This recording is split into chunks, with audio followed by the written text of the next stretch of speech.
Ang kani siyang bakuna nato Matud sa mga tinugyanan sa panglawas, importante kaayo ang pagpabakuna tungod mao kini ang nasulayan nga epektibong depensa sa atong mga anak batok sa nagkadayang sakit. Apan bisan pa niini, pipila paghihapon sa mga inahan ang nagduha-duha. Sama ni Lola Fides, kompleto sa bakuna ang tanan niya mga anak, apan bisan pa niini, dili daw gusto sa usa niya ka anak ang pabakunahan ang iyang mga apo. Mahadlok lagi sila about anang mga balita nga basin daw kunog tungod ana dead ilahang anak. Tungod niini, gili kaya na sayang anak nga mapabakunahan ang iyang mga apo. Kanang flu ug katong COVID sa una.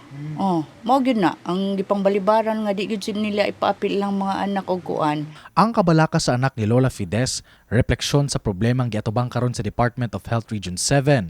Mismo ang ahensya nakakita na og makapabalaka nga trend ang nagkaubos nga level sa pagpabakuna tungod sa gipakatap nga sayop nga impormasyon sa internet. Mahadlok sila na mao hinoy rason nganong mamatay ilang anak.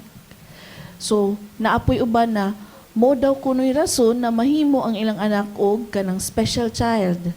Taliwas sa kasaba og mga hungihong kalabot sa bakuna diha sa internet, nagpabiling lig-on ang pagtuon ni Malin Pagayonan sa proteksyon nga gidala sa siyensya.